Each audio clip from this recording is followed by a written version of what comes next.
When Dave Eggers was 21 years old, both of his parents died of cancer within 5 weeks of each other. He was left alone to take care of his 8-year-old brother while trying to build his own career as a writer.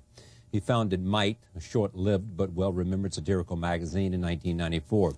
Today, at 29, he has written his memoir, and here is the title, A Heartbreaking Work of Staggering Genius. Chico Kakutani of the New York Times called it a virtuosic piece of writing, a big, daring, manic-depressive stew of a book that mostly announces the debut of a staggering, talented new writer. He is currently editor of McSweeney's, a literary journal and website. I am pleased to have him on this program. First of all, the title. Would you say in your table of content, in your preface, what? I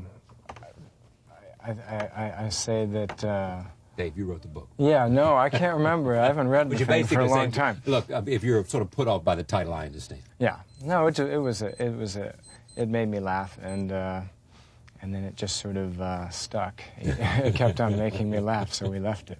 And I thought it would anger the right sort of people that I wanted to anger. So we left it just to see what would happen. But you also have some guides for reading the book, too, which is we ought to get to right before we get too far in here. Oh, yeah. First of all, I am tired, I am true of heart, and also, I assume this is what? And also, you are tired, you are true of heart. Where does that come from? I have no idea. You're asking the wrong guy. No, you only wrote the book. Yeah, no, I wrote it. Rules and suggestions for enjoyment of this book. There is no overwhelming need to read the preface, really. It exists mostly for the author and those who, after finishing the rest of the book, have for some reason found themselves stuck with nothing else to read. If you've already read the preface, and I wish you had not, we apologize. We should have told you sooner. This is the very first paragraph. Yeah. Congratulations. Thanks. Thanks. Let's sort of see how you got here. When did you want to be a writer? When did you know that was what? Basically, almost never. I grew up studying art. I was trained sort of to paint since I was maybe 7, sent to art schools and tutored and studied painting throughout high school and college. And it wasn't until maybe, late in college that I started studying journalism and then thought maybe I would go into that. But I still sort of figured that was kind of just a backup kind of thing, and then I would be a painter. But somewhere along the lines, I got hooked on the whole newspaper thing in college and producing magazines and just sort of the reach that we had in doing that and sort of the impact. So. Still paint? Yeah. I'm painting, right now I'm painting a lot of pictures of birds with wooden planks for feet. We'll get to this in a moment. This is pretty neat. This is McSweeney's, which is what you now edit. Yeah. Issue number 4, late winter, 2000. This is a kind of what the New York might have been at one point, some have said, but it's a literary magazine. Yeah. Serious writer, many of them, some we know, like David Foster Wallace. Mm-hmm. Others we don't know, have an opportunity to write about, at length, yeah, about subjects of their choice. Yeah. Yeah, it's sort of a home for misfit pieces that could never fit in anywhere else, or the authors would never be able to sell anywhere. We'll take anything. The weirder the better. The stranger, the longer. It doesn't really matter. Mm-hmm. Your parents died, what, within 5 months of each other? About 5 weeks. 5 weeks, yeah. I'm sorry, 5 weeks. So you're there. You're the oldest. You have an 8-year-old. Well, I had 2 older siblings, actually. But I was closest in age to my little brother. And then one at home, and the others had responsibilities. Yeah, yeah. They had already started their lives. So, what happens? Well, it was, luckily, we had a lot of time to think everything through while my parents were sick. And so we coordinated everything beforehand, what would happen, where we would go. And my sister was enrolled in law school. It was about to begin. And so that's why me and my brother moved to Berkeley, to be near her. So we lived down the street from each other, and then just sort of shared responsibility for Toph, my brother. And which is short for Christopher. Yeah, yeah. and it worked out. It worked out beautifully. You know, we were sort of tag teaming, and I don't know. We had a great time in Berkeley. It was just sort of started over and and made it up as we went along. So. Well, tell me about it. You two obviously got along. It was fun. Well, you also felt the brunt of the responsibility of parenting. Yeah. I mean, you hear other parents saying, well, yeah, I let my kids smoke, and you'd get, you'd want to take over parental guidance of that child because you thought that was outrageous. Yeah, our family was, they were pretty strict, my parents, about a lot of things, and I took on a lot of that. Well, and you take on the good and you reject the others, and you try to improve upon the things that you feel like could have been improved upon, just like any parent, I think, would do. And you learn from the lessons of your own parents, and they did all the real work, from when my brother was until he was 8. I think that's the hardest part, to guide somebody. To go from birth to 8. Yeah, and by the time Toph and I ended up together, he was pretty well formed, and we had been best friends since he was a baby. I used to run a summer camp, and he went to that, and so we spent every waking hour together over the summers and stuff, and I was home a lot, so it was just sort of natural that he would live with me, and it just sort of turned into a kind of a roommate, partnership, brother-parent thing, depending on the situation and the day and whatever came up. But you also had responsibilities. I mean, you were charged with it. You'd given yourself and your parents. You all knew that this was going to be your responsibility. Yeah. Because everybody else was either dead or else they were off on their own thing. So you were there at home with the responsibility of making sure that everything turned out okay. Yeah. Yeah, but, what are you going to do? It was a lot of fun. I mean, you didn't have a lot of choice, did you? I jumped at it. I wouldn't have had it. It wasn't even a vague consideration that there were no alternatives. Well, I guess in some situations you might ship a boy off to a school, labor camp somewhere or something. I don't know. Maybe military school. Yeah, right. Which may be better or worse, depending on which one you're talking about. Exactly. Depending on, but we just had so much fun together, so it was just, we just goof around, and so I looked forward to it from the very beginning, and it was a blast. He's now, what, 16 about now? Yeah, he'll be 17 in about a week. Yeah, he doesn't do interviews. No, he's busy with school. He doesn't really pay attention to it. Now, you don't want him to do interviews, or he doesn't want to do interviews, or it's up to your him. book? It's up to him. I see. If he wanted to, he a few times people have asked, and he was like, no thanks. I don't think so. He's got other stuff going on. Well, you're not exactly thrilled about it. You used to lampoon interviews and interviewers, and sure, and I still do. So the way that some of these interviews have turned out in print, it's very lampoonable. I saw one. Yeah. Yeah, I was. And it's weird how you say one thing and it comes out some other way, but it's interesting to see it from this perspective. Yeah. You must be overwhelmed by the critical response. Well, I try not to. My friends try not to tell me about anything because it's hard to sort of. You're saying that you didn't read Chico and the. Oh, sure, I read it. Yeah, I don't read the negative ones. If I hear about one, and I beg everybody not to tell me about it because I just don't want it in my head. But yeah, the good ones. I guess I'll look at this at some point. I've heard. You've already heard heard it was this was pretty good. So, yeah, okay. Yeah, it's fun. It's nice when people say nice things, I guess. So after doing Might, yeah, it sort of folds. It goes nowhere. Yeah, died a slow, lingering death. Slow, lingering death. Then you come to New York for Esquire. Yeah. Brooklyn. We lived in the Upper West Side, actually. Yeah. Toph and I did. Live in Brooklyn now. Yeah, we're in Brooklyn now. Yeah. We like it a lot better. A lot more space. Yeah. No space to run around in the Upper West Side. I mean, the apartment was about as big as this table. It was really, it was too small for him, especially. He was growing like 7 inches a year, so it's too big for 2 of us. From Might to Esquire, it's quite a leap. Yeah, I didn't at the time realize how big a leap it would be.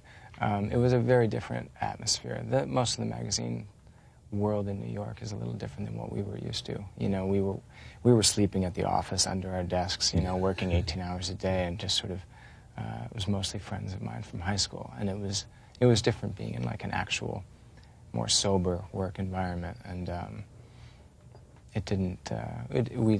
It didn't necessarily take. I mean, wasn't a perfect match. No. But nice people, and it just wasn't quite right. And how did McSweeney come about?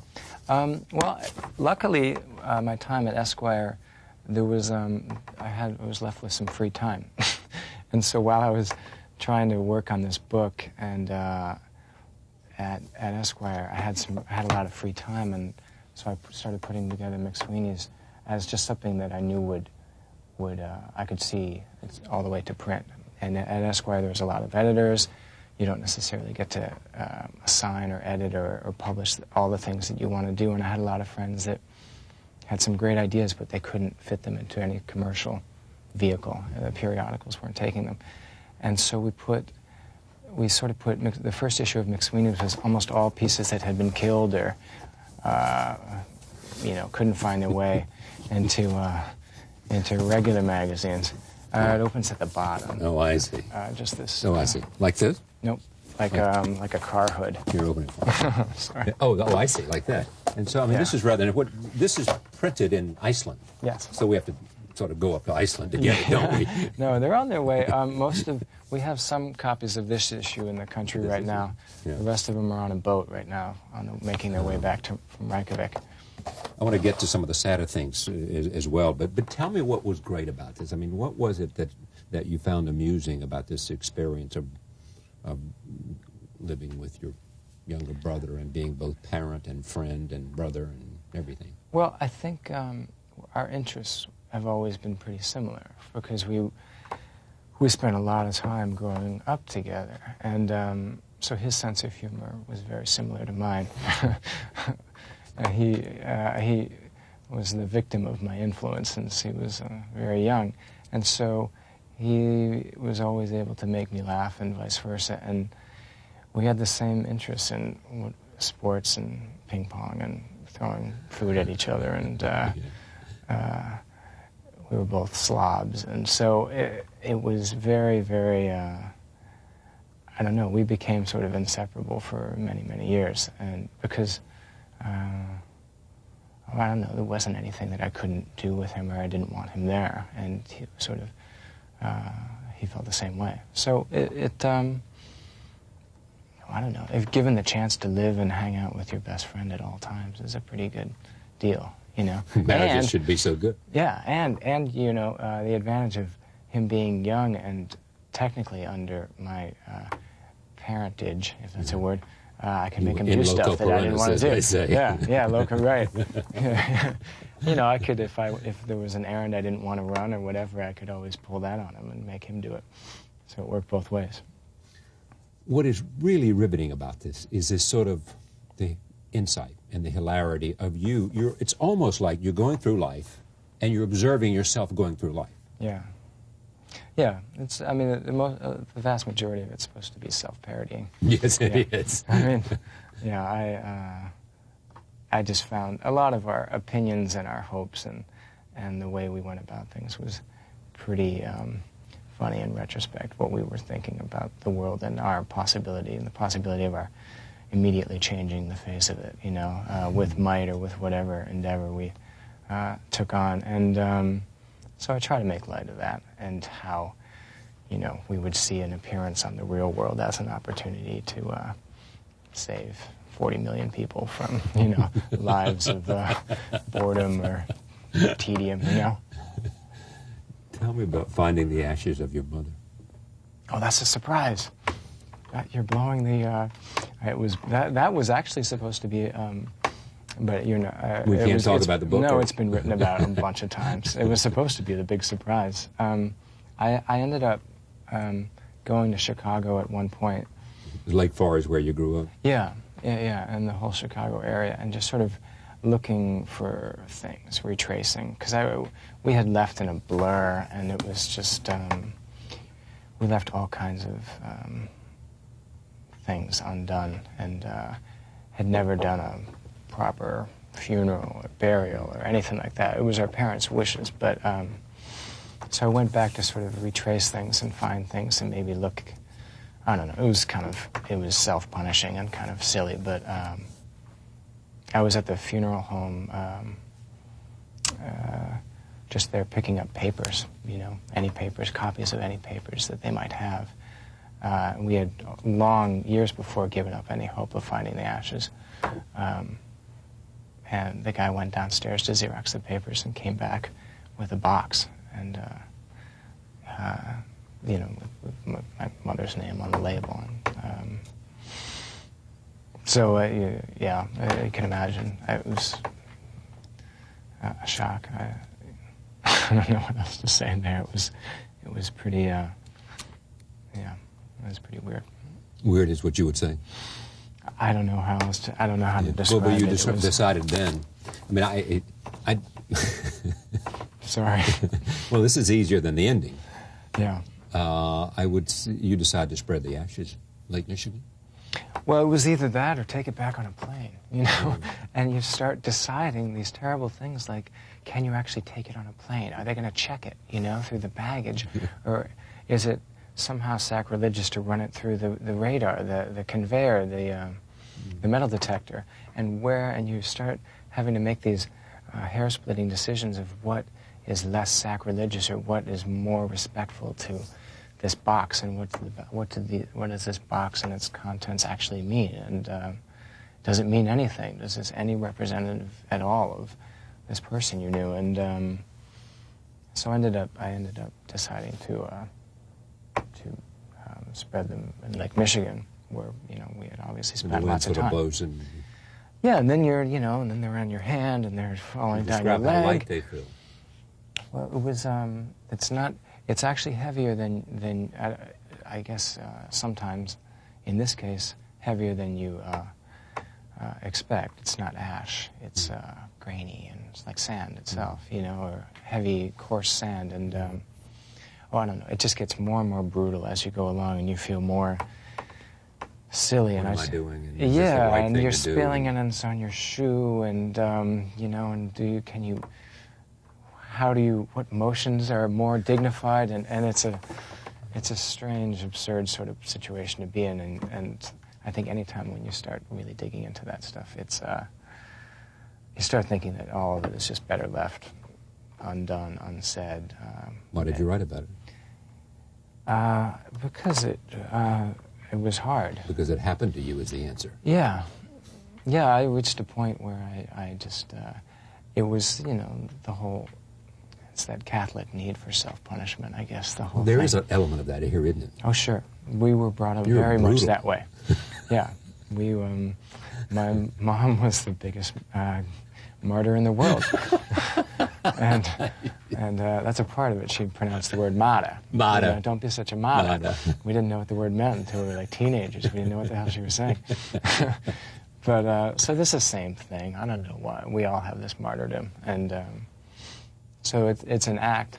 And in a way, writing something like this is an invitation for sort of a lacerating kind of criticism that I'm sure I've gotten here and there, and it's more of it's coming, you know.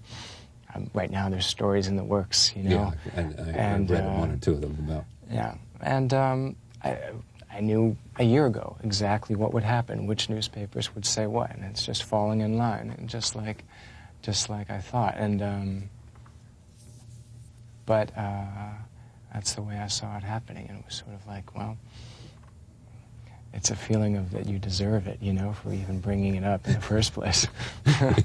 But to see it all happen exactly the way that I thought it would happen is kind of strange. Although I didn't think that as many people would like the book. I certainly didn't think it was going to sell. But average people are enjoying it, which is kind of a shock to me. David Remnick, friend of this program, said, Eggers is an original new voice, the real thing. When you read his extraordinary memoir, you don't laugh, then cry, then laugh again. You somehow experience these emotions all at once and powerfully. David Sedaris said, the force and energy of this book could power a train. Then David Foster Wallace, true to form, has a much larger. It takes him a while to say what he wants to say. Yeah. I just felt like we would run. We could have cut down that quote, obviously, but I just felt like the effort there was to sort of, he gave away parts of the plot, too. I thought there would be something that would be fun to do, to give away the plot in the back of the book through a blurb. I don't know. We thought that would be interesting. You mean what happens at the back of the book? Is there anything you would read to me here that's your favorite passage in this book? No, you know what, not at all. I hate to say it. I have no favorites. I'm not even sure I remember what's in the book. That's the truth. That is the truth, isn't it? I did my first 3 readings ever last week in San Francisco, and I'd never read aloud before in my life, and certainly not this book. I haven't read since I finished it, and so I would just leave it up to the audience to pick a page number, and I would read from it. Well, you got to skip over a lot of F words here, too. Yeah, no, that got really difficult. I was in Palo Alto, and I have some of my dad's families down there, and I was reading a passage that somebody in the audience had picked out randomly. Yeah. And there were so many swear words that I had to stop. I was so embarrassed. I didn't know. I had to apologize profusely. Yeah, you know, that's the thing. A lot of it's pretty raw, and a lot of it I wrote, and parts of it I didn't go back to. And I mean, like that very last bunch of You're pages. a literary fellow. What do you think it is that grabs all these people, David and the rest of them? Truth? Maybe Insight? that's it. I think there's a rawness, maybe, that people sometimes appreciate. But I have to be honest, I didn't know. I thought it was a 50-50 chance that the book would be torn to shreds when I finished it. It's hard to know. I had never written anything over maybe 12,000 words, and this is like, what, 150,000 or something. And so at that point, you have no idea what you have in on your hands when you're done, if it's just a big sprawling mess or if it makes some sort of sense. And then all of a sudden the deadline's there, and you have to give it to the publisher, and they're binding it. And I struggled every day. I couldn't believe that it was out of my hands, that it was gone, and I was making changes. You know, we published like 5 different galleys as I went along. So I'd wake up in the middle of the night and realize I had just the passage that would solve all the problems, you know? And then it just got worse and worse, and I have all these changes that I want to make for the paperback, you know, and it's hard to let that go. But at a certain point, you just have no idea what you've done, because I haven't read it through maybe ever. I don't even know if I've read it all the way through. So you're not sure what's in here? Yeah, no, I really don't. It's too weird to read. You almost stopped several times. Not quite. Never? No, I was sort of determined to go the route. I to tend go to the finish distance. things once there's a deadline and once I owe people money and that kind of thing. I had already cashed the checks. I'd spent all the money on McSweeney, so I felt like I had to give him something.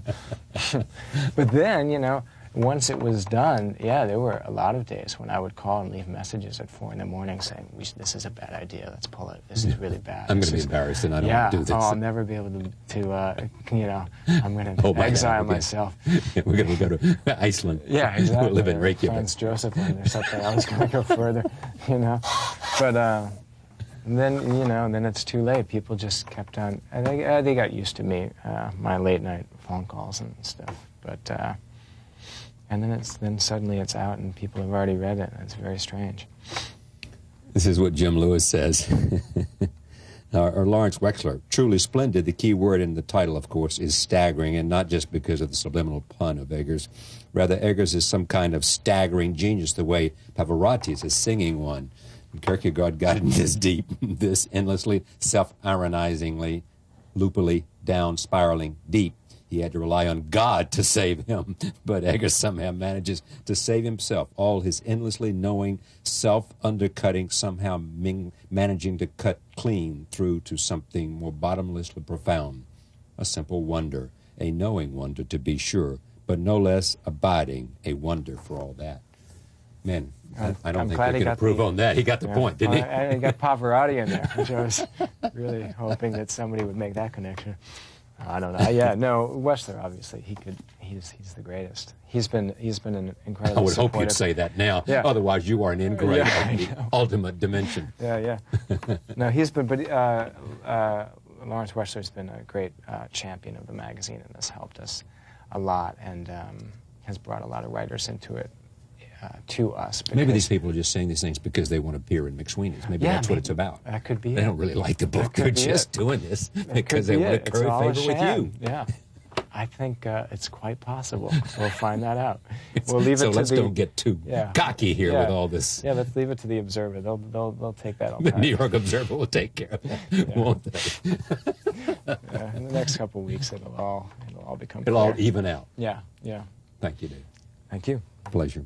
Dave Eggers, a heartbreaking work of staggering genius, an extraordinary amount of positive comment and review for this book. Thank you for joining us. See you next time.